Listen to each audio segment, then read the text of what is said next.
Assalamu alaikum students, I am a mathematics teacher Ms. Amna from the Affiliated Kasol campus. Okay student, हम आज start करने जा रहे हैं चैप्टर नंबर 4। जी student, chapter number 4 का हमारे पास नेम क्या है? देखिए, चैप्टर नंबर 4 हमारे पास है algebraic expression and algebraic formulas. जी स्टूडेंट्स, फर्स्ट ऑफ ऑल हम इनकी डेफिनेशन को रीड करेंगे। इसकी डेफिनेशन में हमारे पास क्या है? जी स्टूडेंट्स, हमारे पास फर्स्ट ऑफ ऑल डेफिनेशन है अलजेब्रिक एक्सप्रेशन। जी स्टूडेंट्स, अलजेब्रिक एक्सप्रेशन आप लोगों ने छोटी क्लासेस में भी रीड की हुई इस डेफिनेशन को। इस डेफिनेशन में आपको क्या पढ़ा हुआ है, ये डेफिनेशन क्या है, ये टर्म्स क्या है हमारे पास। चलिए हम डेफिनेशन से देखते हैं। जी, an algebraic expression is that in which constants और वेरिएबल्स और both are combined by basic operation. देखिए जी बच्चों, हमारे पास क्या है, उसने कहा है इस डेफिनेशन में कि कांस्टेंट और वेरिएबल। कांस्टेंट आप लोग पढ़ते हैं, मैं यहाँ पे कुछ एग्जांपल बता देती हूँ। जी, अगर मेरे पास एक नंबर है लाइक 4, ठीक है, ये हमारे पास कांस्टेंट है, ठीक है, और हमने वेरिएबल के बारे में भी पढ़ा हुआ है कि इसके साथ अगर मैं x को अटैच कर सकती हूँ, ठीक है, तो ये 4x हमारे पास एक टर्म बन गई है, ठीक है। अच्छा, ये 4x हमारे पास कांस्टेंट और वेरिएबल के साथ हमने ऑपरेशन को अप्लाई किया है। Operation mean to say that कि हम उसके अंदर प्लस माइनस मल्टीप्लाई इस तरह के ऑपरेशन को अप्लाई करते हैं, ठीक है। जैसे कि आपको बता रहा है कि 4x के दरमियान में हमारे पास ऑपरेशन क्या है, मल्टीप्लिकेशन का, ठीक है। लेकिन हम इसी एग्जांपल में फर्दर रीड करेंगे कि हमारे पास जैसे मल्टीप्लाई के ऑपरेशन अप्लाई करते हैं, इसके अलावा भी कोई होता है, ठीक है। Let's see. अच्छा स्टूडेंट, एग्जांपल की तरफ आते हैं। हमने अभी डेफिनेशन से ये सीखा कि कांस्टेंट और वेरिएबल्स को हम उनके ऊपर जब ऑपरेशन अप्लाई करते हैं, operation mean to say that addition and subtraction, ठीक हो गया, मल्टीप्लिकेशन, ठीक है। तो जब हम उनको अप्लाई करते हैं तो हमारे पास एक अलजेब्रिक एक्सप्रेशन रेडी हो जाता है, ठीक है। जी स्टूडेंट, देखिए एग्जांपल की तरफ आए। यहाँ पे हमारे पास एक वेरिएबल है x, ठीक है, उसके साथ हमारे पास कांस्टेंट 5 है। ये दोनों किसके साथ अटैच हुए हैं? ये हमारे पास अटैच है मल्टीप्लिकेशन, ठीक है। ये तो हमारे पास हम कह देते हैं कि ये 4x को एक हमारे पास टर्म है, ठीक है। अगर मैं इसके साथ एक और टर्म अटैच करूँ, लाइक मैं इसके साथ 3 बना लूँ, एक कांस्टेंट ले लेती हूँ, ठीक है। तो अगर मैं इनके दरमियान साइन में माइनस लगा दूंगी तो ये हमारे पास, जी स्टूडेंट्स, ये हमारे पास ये कंप्लीट होल जो है ये एक अलजेब्रिक एक्सप्रेशन बन जाएगा, ठीक है। तो जी बच्चों, हम लोगों ने इस एग्जांपल से और फर्दर हमारे पास ये एग्जांपल जो मैंने लिखी हुई है 5x के -3x + 2 over square root x, इन टर्म से और इस एग्जांपल से आपको आइडिया हो जाएगा कि हमारे पास अलजेब्रिक एक्सप्रेशन क्या है। इट नॉट मस्ट बी कि सिर्फ x ही आता है, इसमें कोई भी वेरिएबल आ सकता है, लाइक y भी आ सकता है, जैसे मैंने एक एग्जांपल में लिखा हो, ठीक है। Is that clear? अब देखिए हमारे पास गर्ल्स अलजेब्रिक एक्सप्रेशन हमने टॉपिक पढ़ लिया, ठीक है। अब उसके बाद उसकी नेक्स्ट हमारे पास ब्रांचेस है। जी स्टूडेंट, उसकी ब्रांचेस में हमारे पास नेक्स्ट फर्दर क्या है? नेक्स्ट फर्दर हमारे पास निकलता है एक पॉलिनोमियल, एक है रेशनल एक्सप्रेशन और एक है इरेशनल एक्सप्रेशन, ठीक है। ये तीनों टॉपिक्स जो है अलजेब्रिक एक्सप्रेशन तो हमारा मेन टॉपिक है, ठीक है। अब हमारे पास इस हमने चैप्टर में इस एक्सरसाइज फर्स्ट 4.1 हम स्टार्ट करने जा रहे हैं। उस एक्सरसाइज के फर्स्ट सेकंड जो हमारे पास फर्स्ट 2 क्वेश्चंस है, उन दोनों क्वेश्चंस में स्टूडेंट्स आप लोगों ने ये तीनों टॉपिक्स को गो थ्रू लेके चलना है, ठीक है। अच्छा, सबसे पहले हम, अच्छा हमें पता तो चलिए अलजेब्रिक एक्सप्रेशन की ये 3 ब्रांचेस, ये 3 टाइप्स समझ लें आप, ये आगे से हमारे पास फर्दर है, ठीक है। अब हम इनके बारे में भी डिटेल से रीड करते हैं कि ये तीनों चीजें भी हमारे पास क्या है। जी हाँ, फर्स्ट ऑफ ऑल हमारे पास है पॉलिनोमियल। पॉलिनोमियल ये वैसे तो ये टॉपिक बहुत इंपॉर्टेंट है, ये टॉपिक आप लोग का फर्दर इससे आगे भी जितनी भी क्लासेस हैं, जो भी है हमारे पास एक मैथमेटिकल सब्जेक्ट है, उसकी ब्रांचेज है, जो भी है, आगे जाके आपका ये टॉपिक बहुत ज्यादा यूज होता है और डिफरेंट वेज में आपके सामने आता है, ठीक है। आप छोटे लेवल में उसको पढ़ते हैं, उसके बाद बड़े लेवल में जाके आप इन चीजों को एक अच्छे एक डिफरेंट वे में देखते हैं, एक डिफरेंट कैटेगरी में देखते हैं, ठीक है। तो अब हम 9th क्लास के लेवल में जो हमारे पास पॉलिनोमियल है, हम उसको डील करते हैं कि हमारे पास पॉलिनोमियल क्या है। जी स्टूडेंट्स, पॉलिनोमियल आगे के पॉलिनोमियल हमारे पास क्या है, हम सबसे पहले देखते हैं a polynomial in the variable x is an algebraic expression in the form.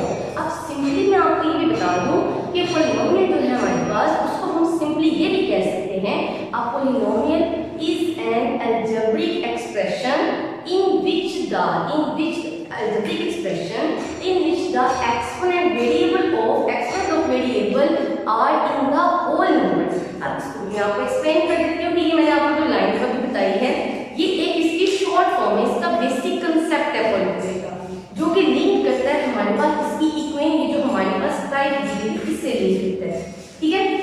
अच्छा जी, हमारे पास जैसे लिखा हुआ है p of x is equal to this term, ये हमारे पास एक फॉर्मेट है, ये फॉर्मेट किसका है, ये पॉलिनोमियल का फॉर्मेट है, ठीक है। देखिए यहाँ पर इसमें a n x की पावर n, इसमें हमारे पास ये जो a n है ये a n है कांस्टेंट, ठीक है। ये हमारे पास क्या उसको गिवन किया हमने a n, ये सारी टर्म्स हमारे पास कांस्टेंट है, ठीक है।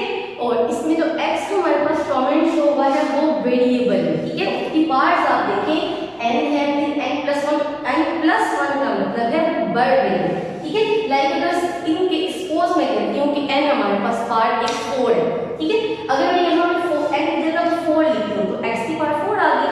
अब आगे मैं n की जगह 4 पुट करती हूँ, ठीक है। तो हमारे पास ये 4 प्लस 1 क्या हो जाएगी, 4 प्लस 1 5 हो जाएगी, ठीक है। सिमिलर हमारे पास क्या आ जाएगा, ये पॉलिनोमियल की टर्म है जो कि are in the whole number में होती है, ठीक है। अब आप देख सकते हैं स्टूडेंट्स जी, मैं आपको ये सारी टर्म बाय एग्जांपल भी डिफाइन कर देती हूँ, ठीक हो गया। तो आप देखिए स्टूडेंट्स हमारे पास क्या है, देखें अगर मैंने 4 पुट किया 4, अगर मैंने n की जगह में n किया 4 पुट किया तो 4 माइनस 1 हमारे पास क्या आ जाएगा 3 हो जाएगा, ठीक है। नेक्स्ट हमारे पास n की जगह में 4 माइनस 2 क्या आ जाएगा 2 आ जाएगा, ठीक है। नेक्स्ट इसी तरह हम टर्म करते जाएंगे, हमारे पास जो है वो क्या एक पॉलिनोमियल टर्म रेडी हो जाएगी। लेकिन सिंपली बट ये समटाइम तो ये फॉर्मेट हमें नहीं याद रहता, हमें नहीं याद होता कौन सी इंक्रीज हो रही है कौन सी डिक्रीज हो रही है, वेरिएबल इंक्रीज हो रहा है एक्सपेंड डिक्रीज हो रहा है, व्हाटएवर जो भी है, ठीक है। तो लेकिन हम क्या करते हैं, हम इनकी एग्जांपल से इसको अच्छे से समझते हैं। मैंने आपको एक सिंपली बेसिक बताई है पॉलिनोमियल की कि पॉलिनोमियल हमारे पास एक ऐसा अलजेब्रिक एक्सप्रेशन होता है, क्योंकि सिंपली भी कहा जाता है पॉलिनोमियल जो है वो एक अलजेब्रिक एक्सप्रेशन भी है, ठीक है। तो मैं आपको बताई थी कि पॉलिनोमियल एक ऐसा अलजेब्रिक एक्सप्रेशन होता है जिसमें उसके वेरिएबल जो है वो होल नंबर में होते हैं। अब बच्चों होल नंबर, ठीक है, ये देखिए जरा होल नंबर का मतलब क्या है, ये देखें होल नंबर्स आप लोगों ने पढ़े हुए हैं। होल नंबर्स कहाँ से स्टार्ट होते हैं, 0 से, 0 1 2 3 अप टू 100, ठीक हो गया। मतलब होल नंबर जो 0 से स्टार्ट 0 1 2 3 अप टू 100 जा रहे हैं हमारे पास। अब आप एग्जांपल में देखें, फर्स्ट एग्जांपल में हमारे पास x की डिग्री थी। अब इसको हम इससे मैच करते हैं हमारे पास, ठीक है। देखिए बच्चे अब हम इसको मैच करते हैं, हमारे पास x की पावर 3 है, ठीक है। और नेक्स्ट हमारे पास है plus 5x plus 2x minus. अगर मैं इसको इस फॉर्मेट के साथ मैच करूं तो देखिए जरा a का मतलब है वो हमारे पास एक कांस्टेंट है, x की पावर का मतलब एक वेरिएबल है उसकी पावर के साथ n उसकी पावर। तो देखिए जरा a n हमारे पास कोई भी एक कांस्टेंट है, तो आप देख सकते हैं x के साथ x क्यूब के साथ यहाँ कुछ नहीं तो क्या है 1, मतलब a n की जगह पे 1 आया होगा, ठीक है। अब देखिए नेक्स्ट हमारे पास है x की पावर n, ठीक हो गया। तो x की पावर n मतलब x क्यूब आ गया, ठीक है, n की जगह पे 3 आ गया। हाँ जी, नेक्स्ट देखिए आप जरा, नेक्स्ट हमारे पास प्लस है।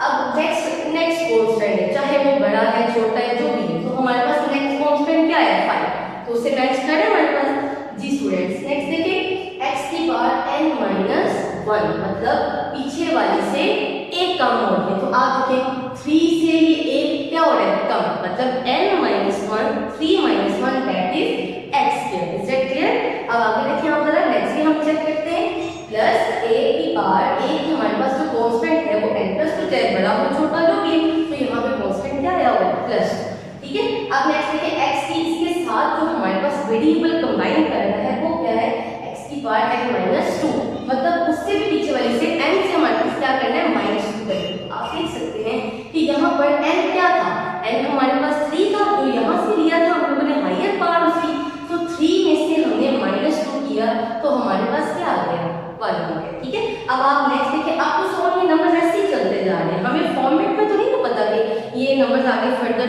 बल्कि हम इसमें एक लिमिटेशन देते हैं कि इसकी लिमिटेशन कहाँ पे जाकर खत्म होनी है, जब x की पावर क्या बन जाएगी 0, ठीक है। अब आप देखिए जरा, अब नेक्स्ट देखिए अप टू 100 ये हमारे पास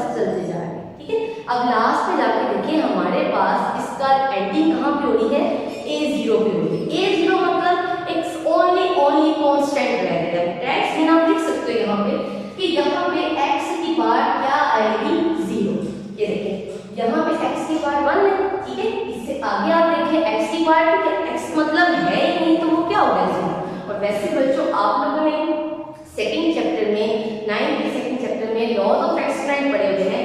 वो लॉज ऑफ एक्सपेरिमेंट में आप लोग पढ़ के आए हैं कि अगर n की पावर 0 है, मतलब कोई भी नंबर है, कोई भी वेरिएबल, कोई भी नंबर है, अगर उसकी पावर 0 आ जाए तो वो किसकी इक्वल आता है 1 की। ठीक हो गया। तो मतलब अगर यहाँ पर कुछ नहीं है तो 1 तो है ना, तो हम उसकी जगह x की पावर 0 लिख सकते हैं ना। मतलब हमारे पास, मतलब कहने का मतलब जो कि हमारे पास इसकी फाइनलाइजेशन जो है लास्ट तक वो कहाँ तक जाएगी, जहाँ पे x की पावर 0 मतलब सिर्फ और सिर्फ कांस्टेंट पड़ा होगा।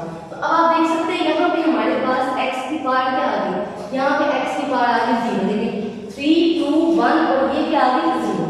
तो अभी मैंने आपको इससे पहले एक एक्सप्लेनेशन बताई थी, छोटा सा बेसिक पॉइंट बताया था पोलिनोमियल के बारे में, और वो ये था जो कि polynomial is an algebraic expression in which the exponent of the variable, यानी वेरिएबल्स के एक्सपोनेंट जो है वो किस फॉर्म में आएंगे, are in the whole number. ठीक है, आप देख सकते हैं कि आपस ये फॉर्मेट इस पोलिनोमियल के फॉर्मेट के साथ मैच कर रहा है, बिल्कुल मैच कर रहा है। ठीक हो गया। अब नेक्स्ट एग्जांपल की तरफ चलते हैं हमारे पास। जी स्टूडेंट, नेक्स्ट एग्जांपल में हमारे पास है 2x + 1/x। ठीक है, मैं आपको यहाँ पे बताती हूँ राइट करके। देखिए यहाँ तो हमारे पास मतलब उससे मैच करें।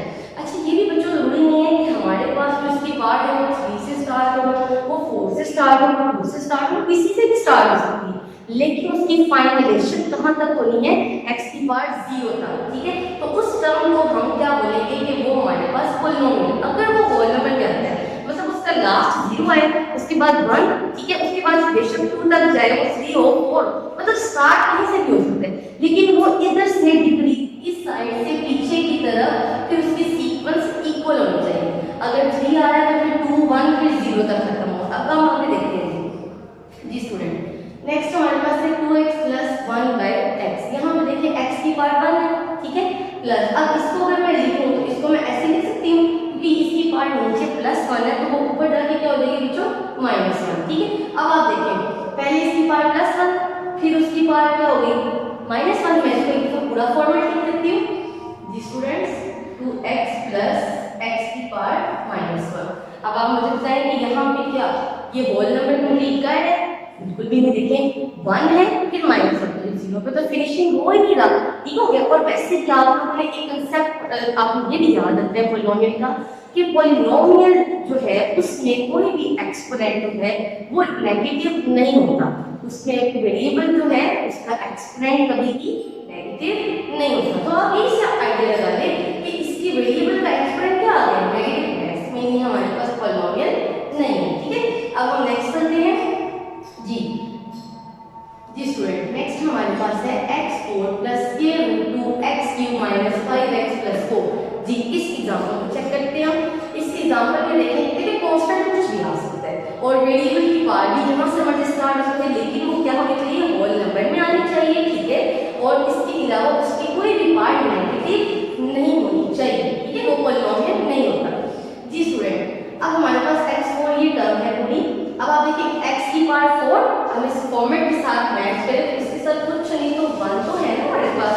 ठीक है, इसका कांस्टेंट तो 1x की पावर 4 ये हमारे पास इससे मैच कर रहा है, मतलब n जो हमारे पास स्टार्ट हो रहा है वो किस पार्ट से स्टार्ट हो रहा है, वो हमारे पास 4 पार्ट से स्टार्ट हो रहा है। ठीक है, तो आप फॉर्मेट चेक कर लें। प्लस अब नेक्स्ट देखिए कांस्टेंट, उसके रूट 2 आएगा, कांस्टेंट तो कोई भी आ सकता है हमारे पास ही। अब देखिए x3, अब मतलब देखिए 4 के बाद 4 दैट्स मीन n, फिर n-1, n में से एक कम करके, तो 4 में से एक कम करके 3 आया हुआ। ठीक है, नेक्स्ट देखिए आप। अब नेक्स्ट हमारे पास माइनस आ गया। ये भी जरूरी नहीं है कि इसके ऑपरेशन जो है वो सेगमेंट में प्लस ही हो या माइनस ही हो, वो प्लस भी आ सकते हैं माइनस भी आ सकते हैं, लेकिन एक चीज सिर्फ इसमें क्या ख्याल रखना है, इनकी एक्सपोनेंट है, इनकी एक्सपोनेंट को होल नंबर में होनी चाहिए। ठीक है, और सेकेंडली इसकी कोई भी एक्सपोनेंट हमारे पास नेगेटिव नहीं होनी चाहिए। ठीक है, अच्छा जी माइनस। नेक्स्ट हमारे पास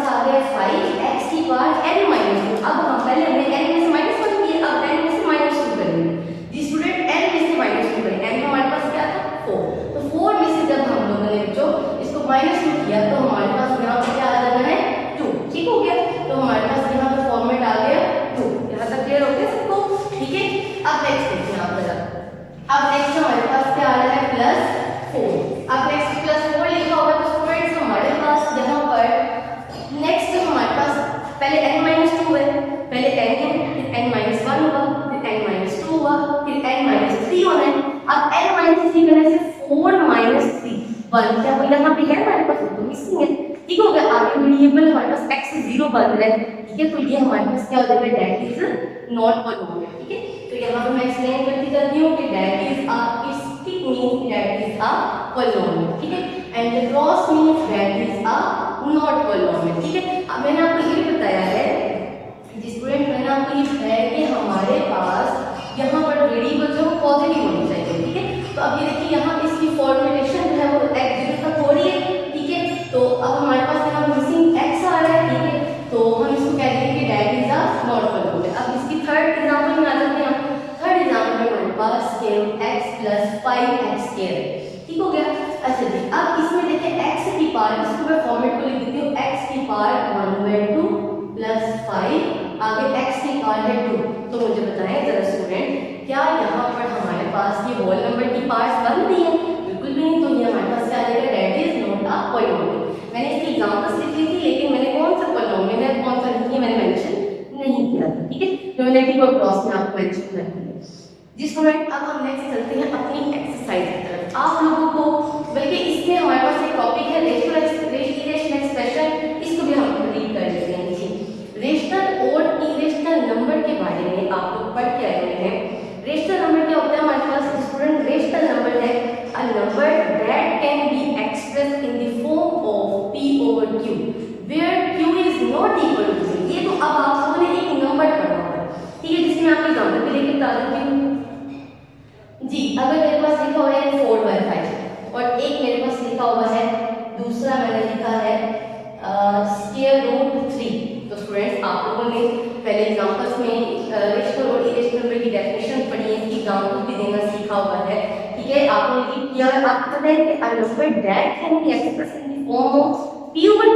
ठीक है, वो क्या होता है, रेशनल होता है। तो आप इसकी p/q फॉर्म में ये हमारे पास क्या आ रहा है, रेशनल नंबर। ठीक है, और नेक्स्ट देखते हैं और इरेशनल नंबर की डेफिनेशन हम लोगों ने पढ़ी है, a number that can not be expressed in the p/q form that is not irrational number. तो अब आप देखिए कि क्या ये p/q फॉर्म में है?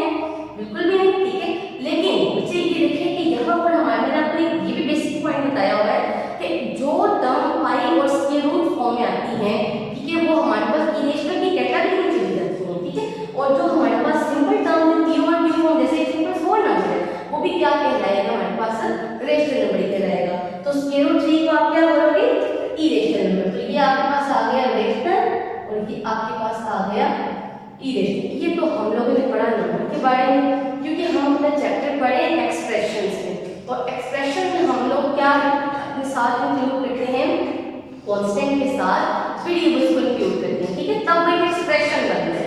अब हम लोगों ने अपने इस टॉपिक में रेशनल और इरेशनल एक्सप्रेशन में ये मैंने कुछ एग्जांपल्स दिए हैं, जिसमें से मैंने ये मेंशन नहीं किया कि कौन सी रेशनल और कौन सी इरेशनल। ठीक है, चलिए स्टूडेंट्स, हम देखते हैं हमारे पास क्या है। अब हमारे पास जब नंबर थे तो हम नंबर को टारगेट करते थे कि हमारे पास जो नंबर p/q फॉर्म में, जो नंबर स्क्वायर रूट फॉर्म में है, उसको हम कहेंगे कि वो रेशनल और इरेशनल है। बट स्टूडेंट, अब हम लोग ने जो डेफिनेशन, जो टॉपिक हमारा चल रहा है, वो रेशनल और इरेशनल एक्सप्रेशन है। तो एक्सप्रेशन में आपने फोकस किसको रखना है?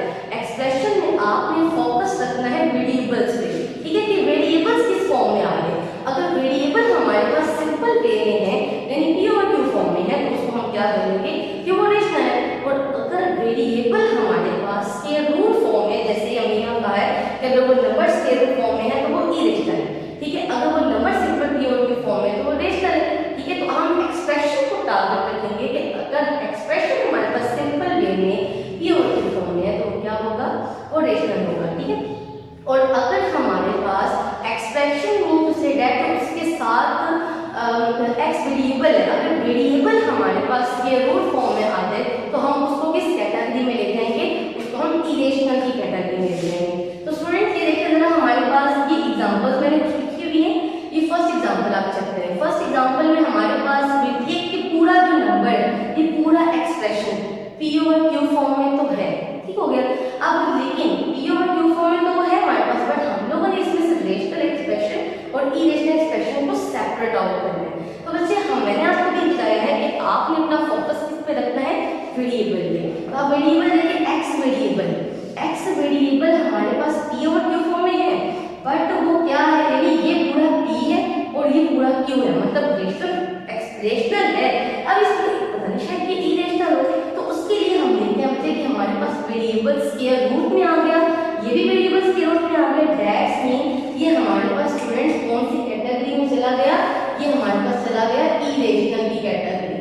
हम लोगों ने बच्चों फोकस किसको करना है, वेरिएबल को। हाँ, कांस्टेंट अगर आ जाए तो कांस्टेंट को ना आपको देखना, आपने किसको देखना है, वेरिएबल फोकस करना है, क्योंकि हम एक्सप्रेशन रीड कर रहे हैं। जी स्टूडेंट, नेक्स्ट हमारे पास एग्जांपल है। नेक्स्ट एग्जांपल में देखें x के plus 6x plus 9 over x के माइनस 9। ठीक है, अच्छा स्टूडेंट, यहाँ पे हमारे पास कोई भी वेरिएबल x है, क्या वो स्क्वायर रूट फॉर्म में आया? जी बिल्कुल भी, हमारे पास कोई भी वेरिएबल स्क्वायर रूट फॉर्म में नहीं है। तो दैट्स मीन ये हमारे पास किस कैटेगरी में चला गया, रेशनल एक्सप्रेशन की कैटेगरी में। किसमें चला गया हमारे पास, रेशनल एक्सप्रेशन। ठीक है, मैं इसके साथ मेंशन कर देती हूँ कि ये रेशनल एक्सप्रेशन है। ठीक है, ई x represent expression.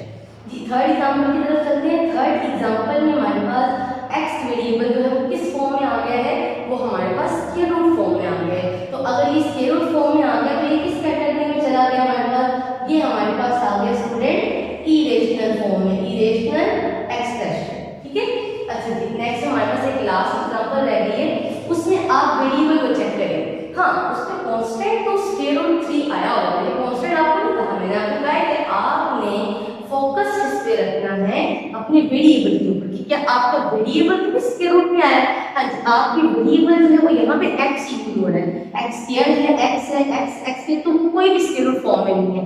That's mean हमारे पास क्या है, रेशनल। क्या है, रेशनल। कुछ स्टूडेंट्स जो हैं वो हमारे, कुछ स्टूडेंट्स हैं बच्चे, वो कहते हैं कि अगर स्क्वायर रूट आ गया तो मतलब ये इरेशनल होते हैं। बिल्कुल भी नहीं, आपने फोकस किस पे रखना है, अपने वेरिएबल पे। आपका वेरिएबल अगर स्क्वायर रूट फॉर्म में आया है so that is related to irrational expression. ठीक हो गया। अच्छा जी, अब नेक्स्ट हमारे पास स्टूडेंट हम अपनी एक्सरसाइज की तरफ चलते हैं। नेक्स्ट हमारे पास एक्सरसाइज है 4.1। हम उनके क्वेश्चन स्टार्ट करते हैं। जिसमें हम लोगों ने चैप्टर 4 स्टार्ट किया और चैप्टर 4 में हमारे पास algebraic expression and algebraic formulas है। और अलजेब्रिक फॉर्मूलाज आप लोग 8th क्लास में आपने चैप्टर नंबर 6 किया हुआ है। चैप्टर नंबर 6 में आप लोगों ने बहुत से फॉर्मूलाज पढ़े हैं। उसमें आप लोगों ने स्क्वायर के फॉर्मूलाज पढ़े हैं, उसमें आप लोगों ने क्यूब के फॉर्मूलाज पढ़े हैं। स्क्वायर का आपका फॉर्मूला स्टार्टिंग पे आ जाता था, a + b का whole square is equal to a square plus 2ab plus b square. इसी तरह a माइनस b का whole square is equal to a square minus 2ab plus b square. इस तरह a square minus b square is equal to a plus b a minus b। ये बहुत basic formula हैं, तो आप छोटी classes से सीखते आ रहे हैं, लेकिन बच्चे हम लोग उनको अब भी पढ़ेंगे। ठीक है, ये आप लोग आगे चलते जाएंगे, आपके साथ ही चलेंगे। ठीक है, अच्छा जी, अभी तो इन फॉर्मूलाज में हमारे पास नेक्स्ट हम एक्सरसाइज की तरफ चलते हैं। एक्सरसाइज में हमारे पास 4.1 एक्सरसाइज है। जी स्टूडेंट, यहाँ पे हमारे पास है रिड्यूस स्टेटमेंट है। अब एक्सरसाइज 4.1 का question number 1 and question number 2 दोनों आप लोगों के इस टॉपिक से क्लियर हो जाएंगे। उसमें आप लोगों ने पॉलिनोमियल बताना है, रेशनल और इरेशनल एक्सप्रेशन बताने हैं। एक्चुअली मैंने जो एग्जांपल्स दी मैंने उसी से ले लिए हैं। ठीक है, ताकि आपको पता चले कौन सा रेशनल है और कौन सा इरेशनल है। ठीक है, और पॉलिनोमियल के भी एग्जांपल्स हैं। ठीक है, तो आपके पहले 2 क्वेश्चन जो है वो वही से क्लियर आप हो जाएंगे। अब हम अपने नेक्स्ट क्वेश्चन की तरफ चलते हैं। जी नेक्स्ट हमारे पास क्वेश्चन नंबर 3 है, रिड्यूस इनटू लोएस्ट फॉर्म। उसने हमें अलजेब्रिक एक्सप्रेशन दिए हुए हैं और वो हमें कहेगा कि आप इसको रिड्यूस करें लोएस्ट फॉर्म में। मतलब आप इसमें फॉर्मूला अप्लाई करते जाएं। ठीक है, उसके बाद उसकी कैंसिलेशन करें और एक सिंपलेस्ट आंसर आ जाएगा। सिंपल फॉर्म का मतलब होता है कि आपके पास आप इतना फाइनल आंसर ले लेना है कि वहां जाकर कोई भी कटिंग पॉसिबल ना हो, कोई भी न्यूमरेटर डिनोमिनेटर से कट ना हो सके। ठीक है, कोई भी फॉर्मूला नहीं अप्लाई हो सकता। अब इस फॉर्म में आपने अपना आंसर निकालना है। जी स्टूडेंट, अब मैंने क्वेश्चन दिया, उसका क्वेश्चन नंबर 3 का मैंने सेकंड पार्ट लिया। ठीक है, जी स्टूडेंट, सेकंड पार्ट मैंने क्वेश्चन लिखा हुआ है a(x + 1 / 2xa - 1)। ठीक है, हाँ जी। अच्छा, अब इसमें हमारे पास क्वेश्चन में सब क्वेश्चन डिफरेंट है। हर क्वेश्चन में डिफरेंट फॉर्मूला अप्लाई होगा। यहाँ डिफरेंट तो नहीं formula, but basic formula apply होंगे। बेसिक फॉर्मूला मतलब जो मैंने अभी आपको 3 फॉर्मूलाज बताए हैं स्क्वायर के। ठीक है, इसके अलावा क्यूब का फॉर्मूला अप्लाई हो जाएगा। तो क्यूब का फॉर्मूला आप लोगों ने ओपन करना भी सीखा हुआ है, कंप्लीट करना भी सीखा हुआ है। इसी तरह स्क्वायर के फॉर्मूलाज भी आपने ओपन करना भी सीखे हुए हैं और उसको कंप्लीट करना भी सीखा हुआ है, तो वही अप्लाई होंगे। ठीक है, इसके अलावा और भी फॉर्मूलाज आप लोगों ने याद ही रखें, वही पुराने फॉर्मूलाज आपने बस उसको रिवाइज करेंगे। जी स्टूडेंट, हमारे पास सबसे पहले यूजिंग फॉर्मूला। अब मैंने देखा अपने क्वेश्चन को, मेरे क्वेश्चन में मैंने देखा कि मेरे पास यहाँ पे सिर्फ एक ही फॉर्मूला अप्लाई हो रहा है। ठीक है, तो वो कौन सा है, a² - b²। वो मुझे कैसे पता चला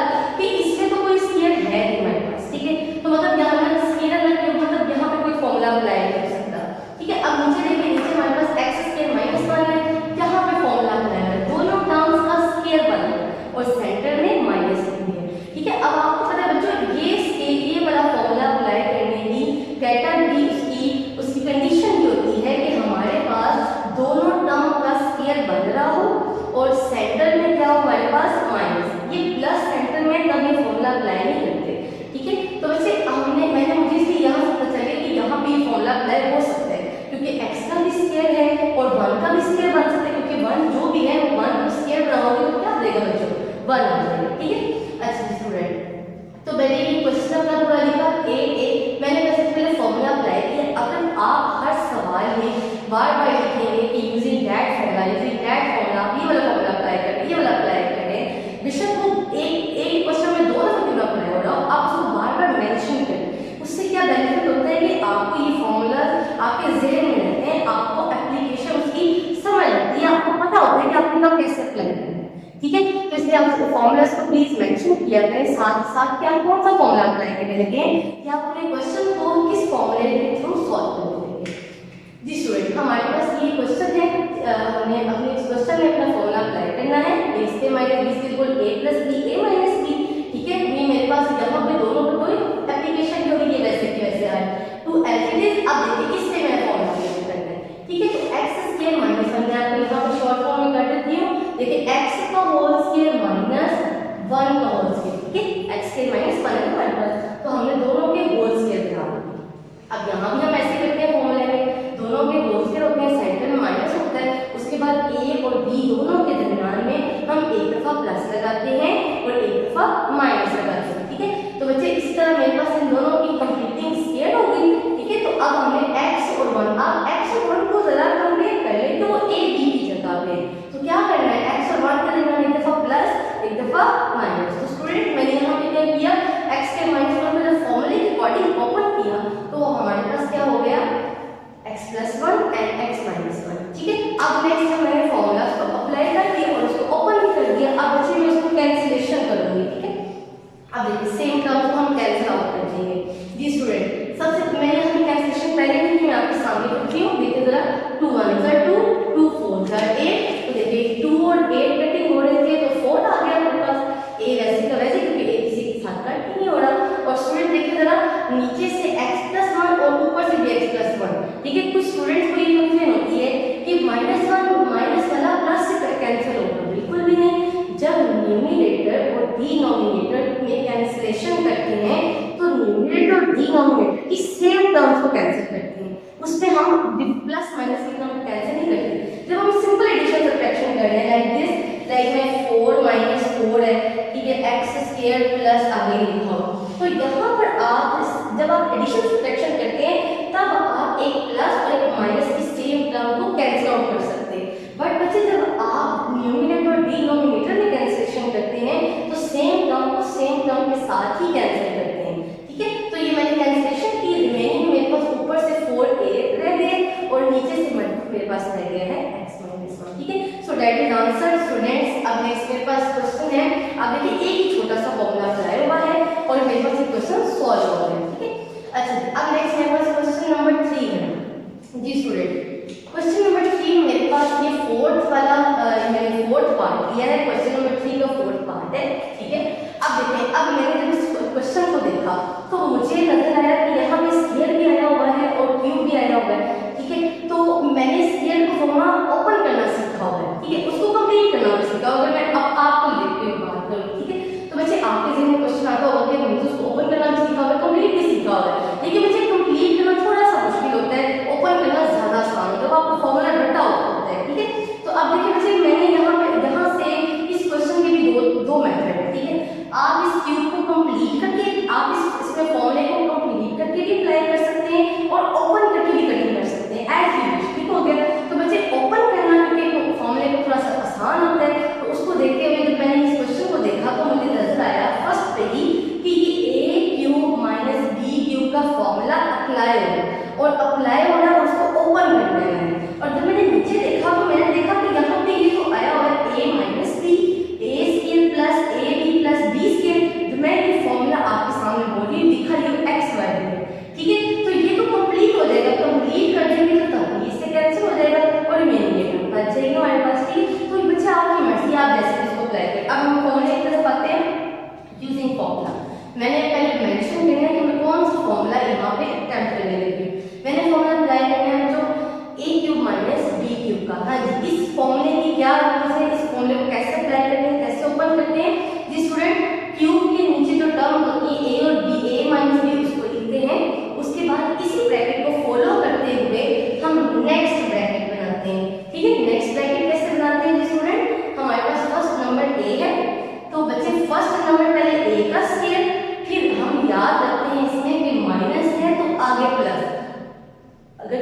प्लस है तो आगे माइनस आ जाता है, ठीक है। ये आपको याद रखना है। क्यूब के फॉर्मूले कैसे होते हैं, क्या करते होते हैं, सबसे पहले क्यूब के नीचे वाली कैटेगरी जो है हमारे पास नंबर्स है a माइनस b, उसको आपने टिक किया। उसके बाद आप क्या करते हो, फर्स्ट नंबर a है तो उसका स्क्वायर, फिर माइनस है तो प्लस, अगर प्लस होगा तो माइनस लिख देंगे। फिर उसके बाद हम ये दोनों जो नंबर है इनको मल्टीप्लाई करते हैं, मतलब a और b को मल्टीप्लाई करते हैं। कोई 2 फॉर्मूले का, कोई 3 फॉर्मूले का इसमें नहीं आता कि अगर आप 2 फॉर्मूले लगा रहे हो तो वो स्क्वायर का फॉर्मूला बन जाता है, इसलिए यहाँ पे 2 नहीं लगाना आपको, तो उसमें कंफ्यूज नहीं होना। जैसे a का स्क्वायर, ठीक है, माइनस है तो प्लस, प्लस है तो माइनस, उसके बाद a और b को मल्टीप्लाई किया तो a, ठीक है। और आपको याद रखना है स्केलिंग टर्म्स के साथ फॉर्मूले में हमेशा प्लस आता है, तो नेक्स्ट क्या आएगा हमारे पास प्लस। अब b का होल स्क्वायर b स्क्वायर आ गया, ठीक है।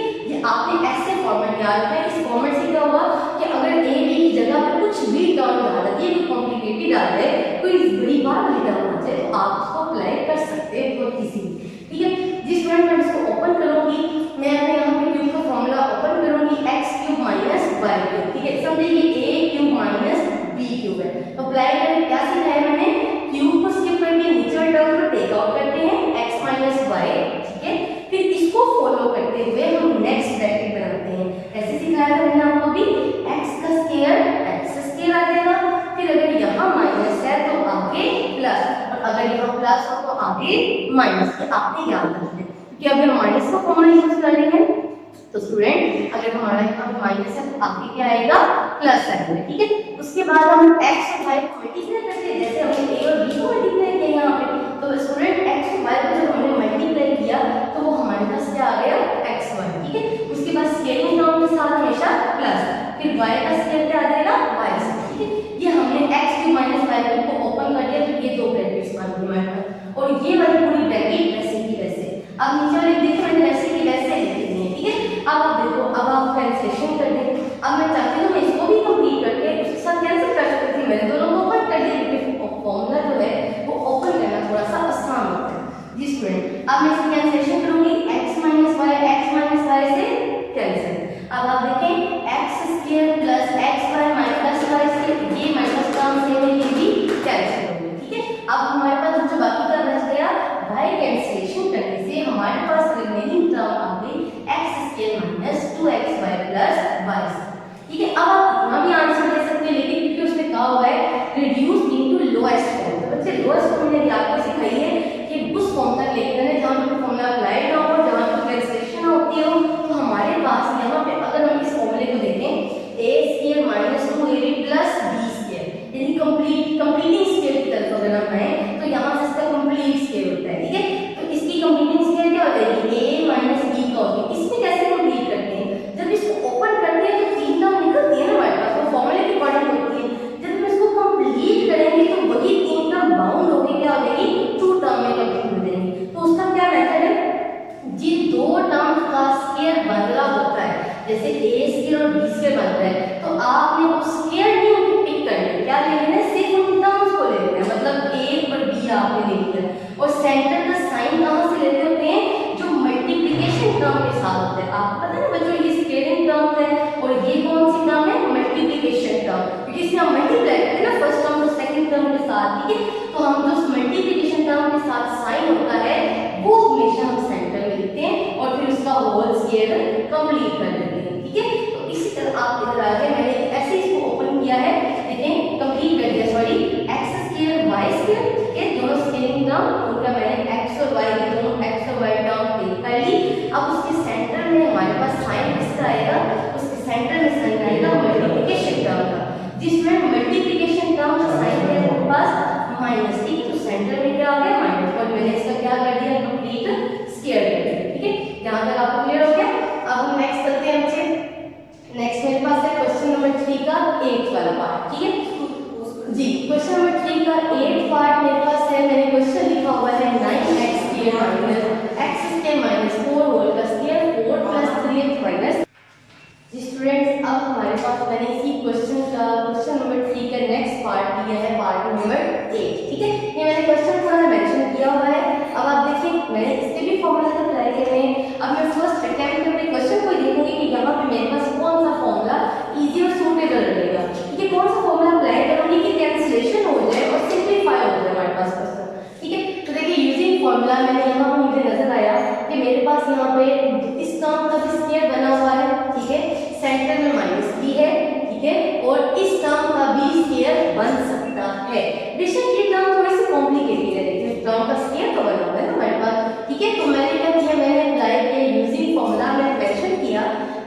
माइनस कर जाना है। जी स्टूडेंट, मैंने क्वेश्चन की तरफ देखा, वहां पर 9x², इसका होल स्क्वायर कैसे बनेगा? 9 का कंप्लीटिंग स्क्वायर आपको पता है 3 आता है, x² का x आएगा और आप इसका कंप्लीट क्या कर देंगे? Whole square. ठीक है, नेक्स्ट माइनस हमारे पास एज इट इज और x² - 4 का होल स्क्वायर, ये टर्म वैसे क्या हमें होल स्क्वायर भी चाहिए और दोनों की होल स्क्वायरिंग डन हो गई। और डिनोमिनेटर की टर्म वैसे क्योंकि वहां पे कोई भी फॉर्मूला कोई भी स्क्वायर का कंप्लीट अप्लाई नहीं होगा। ठीक है, अच्छा देखो अब देखिए मेरे पास समझिए ये पूरा a है और आप ये समझिए पूरा b है, तो a का स्क्वायर माइनस b का स्क्वायर। अब a और b दोनों के दरमियान एक दफा प्लस एक दफा माइनस हम ऐसे मेंशन करते हैं। तो बच्चे देखिए a 3x और b x² माइनस, वो जिस फॉर्मेट में है जिस टाइप के मैंने उसको वैसे ही लिखा है, सिर्फ मैं क्या करूंगी इन दोनों के सेंटर में एक दफा माइनस और इन दोनों के सेंटर में एक दफा प्लस लगाऊं। ठीक है, तो देखिए बच्चे ये मेरे पास टर्म दो थी और ब्रैकेट थी, तो मैंने इसको ब्रैकेट में ही मेंशन किया है, क्योंकि बच्चे जब हम दोनों टर्म के दरमियान में एक दफा प्लस एक दफा माइनस लगाएंगे तो प्लस का कोई इफेक्ट नहीं करेगा, बट माइनस क्या करेगा? उसकी अगली टर्म का साइन चेंज करेगा। तो इसलिए मैंने इसको स्मॉल ब्रैकेट में मेंशन किया है। अच्छा मैं आपको यहाँ मेंशन कर देती हूं, प्रोमिनेंट कर देती हूं, आपको नजर आ रही है मैंने किसको ब्रैकेट के अंदर मेंशन किया है। ठीक है, कि उसने साइन, उसको जब ओपन करूंगी तो उसके साइन चेंज होंगे। अब मैंने एक तो माइनस एक तो प्लस तो लगा दिया, अब मैं ब्रैकेट ओपन करती हूँ 3x as it is minus, अब इसको ओपन किया तो हमारे पास जब माइनस है तो अंदर वाली टर्म का साइन तो हो जाता है चेंज, तो माइनस क्या हो गया? प्लस। अब इधर लिखिए 3x प्लस, अंदर वाला टर्म प्लस साइन नहीं चेंज करता, तो बच्चे ये माइनस वैसे का वैसे आएगा। ठीक है, अब डिनोमिनेटर टर्म वैसे की वैसे, अब फॉर्मूला अप्लाई कर दिया। अब फॉर्मूला अप्लाई इसलिए किया कि हमारे पास उसकी राउंड अबाउट वाली कोई ऐसी सेम टर्म बने कि उससे कैंसिल होके सिंपलीफाई हो जाए। जी स्टूडेंट, तो मैंने अब अपनी टर्म्स को देखा तो मैं टर्म्स में मैच करूंगी, किसके साथ मैच होकर वो कैंसिल होगी? आप देखिए, अगर मैं इस बच्चे के साथ मैच करती हूँ +4 -4, ये तो स्टार्टिंग से ही मैच होगी। ठीक है, अगर मैं इसको इसके साथ मैच करती हूँ +4 +4 +3x +3x -x² -x², ये टर्म हमारे पास इसके साथ मैच होती है। वो अलग बात है कि उसकी सीक्वेंस अरेंज नहीं है, तो वो ना भी वो हम खुद भी अरेंज कर सकते हैं। ठीक है, तो मैंने इस टर्म को इसके साथ कैंसिल कर दिया। मैंने आपको समझाया था अभी आगे कि डिनोमिनेटर और न्यूमरेटर को जब कैंसिल आउट करते हैं तो उनमें सेम टर्म्स को कैंसिल आउट करते हैं। ठीक है, तो अब देखिए बाय कैंसिलेशन हमारे पास ये दोनों कैंसिल हो गए, तो रिमेनिंग टर्म मेरे पास बच गई 3x + x² - 4। ठीक है, अब आप इतना भी आंसर दे सकते हैं और फर्दर आप ऐसे भी कर सकते हैं कि आप इसको अरेंज करके लिखें, पहले x² फिर 3x - 4 और इनका एक्सपेंस। ठीक है, चलिए अब हम अपने नेक्स्ट क्वेश्चन की तरफ चलते हैं। नेक्स्ट हमारे पास इवैल्यूएट है। इवैल्यूएट का मतलब होता है कि आपको कुछ वो टर्म्स देते हैं, कुछ वैल्यूज देते हैं और कोई एक फंक्शन देते हैं, आप उस सारी वैल्यूज को उस फंक्शन में पुट आउट करते हैं। ठीक है, और जब आप पुट करते हैं तो हमारे पास एक आउटपुट निकलता है, एक आंसर निकलता है, तो वो हम कह देते हैं कि हमने उसको क्या कर दिया है? इवैल्यूएट कर दिया। ठीक है, तो बच्चे हमारे पास एक फंक्शन, उसमें हमारे पास दो पार्ट थे a और b। मैंने a पार्ट लिया, ठीक है, और a पार्ट के आगे से फर्दर दो हमारे पास सेक्शन है, आपने a को 1 और 2 दोनों से सॉल्व करना है। मैंने इसमें सेकंड पार्ट लिया और सेकंड पार्ट में मेरे पास वैल्यूज हैं x = -1, y = -9 एंड z = 4। ठीक है, अच्छा अब बच्चों हमारे पास ये x y z की वैल्यूज है, हमने इन वैल्यूज को इस फंक्शन में पुट करना है, इवैल्यूएशन हो जाए। जी बच्चों, x की जगह पे आप ध्यान से जब आप वैल्यू पुट करेंगे आप इन वैल्यूज को ब्रैकेट में रखें। ठीक है, जी बच्चे x की वैल्यू हमारे पास है -1, जी x की जगह पे मैंने पुट कर दिया -1। ठीक है, अब मैंने उसको लिखा ब्रैकेट में। अब x की पावर 3 है तो -1 की भी पावर क्या आ गई? 3। जी नेक्स्ट देखिए, अब y की जगह उसकी वैल्यू पुट करनी है, y की वैल्यू ब्रैकेट में आ गई -9, y की कोई पावर नहीं है तो यहाँ पे इसकी कोई भी पावर नहीं आएगी। जी student, minus as it is, 2 as it is, आगे z आ गया, z की जगह पे क्या है 4, अब z की वैल्यू मैंने यहाँ पुट कर दी 4। उसके बाद हमारे पास ओवर क्या देगा? x की जगह उसकी वैल्यू -1, x की कोई पावर नहीं तो यहाँ पे नहीं आएगी, और z की जगह उसकी वैल्यू 4 आ। ठीक है, आप ब्रैकेट में लिखेंगे, आपको क्लियर रहेगा कि उनके दरमियान रिलेशन मल्टीप्लाई का चल रहा है या एडिशन सब्ट्रैक्शन का चल रहा है। जी स्टूडेंट, अब हम नेक्स्ट चलते हैं हमारे पास -1 की पावर 3। ठीक है, मतलब उसको 3 टाइम मल्टीप्लाई करें। अगर आप सिंपली नाम बताओ तो आप ऐसे भी कर सकते हैं -1 -1 -1। ठीक है, तो हमारे पास देखिए minus minus plus plus minus minus और 1 1 1 1 1 1 1। आप इसको कैलकुलेटर से भी सॉल्व कर सकते हैं। ठीक है, तो -9 एज इट इज आ दो ब्रैकेट्स हैं और दोनों ब्रैकेट्स का आपस में जो इंटरलेक्ट है, जो रिलेशन है, वो क्या है, मल्टीप्लिकेशन का। ठीक है, अब देखिए -1 को -9 से मल्टीप्लाई किया हमने। जब -1 को -9 से मल्टीप्लाई किया तो माइनस माइनस प्लस और 1 9 are 9 और -8 as it is, -4 as it is. ठीक है, अब आप देखिए, अब हम इसको ऐड सब करेंगे क्योंकि हमारा ब्रैकेट जो मल्टीप्लिकेशन का फंक्शन है वो क्लोज हो गया। ठीक है, अब आप देखिए प्लस माइनस माइनस। ठीक है, 9 में से 8 माइनस है 1 और -4 एज इट इज। तो अब आप ये माइनस डिनोमिनेटर में लगा लें, न्यूमरेटर में लगा लें, सेंटर में लगा लें, एक ही बात है। तो आप इसको ऐसे लिख सकते हैं -1/4। सो दैट इज आंसर स्टूडेंट। ठीक है, आई होप आपको मेरी वीडियो आपको पसंद आई होगी। ठीक है, और आपको कोई भी पॉइंट क्लियर नहीं है, ठीक है, आप नीचे कमेंट में आप मुझसे बात कर सकते हैं, हमें बता सकते हैं। ठीक है, ओके, अल्लाह हाफिज।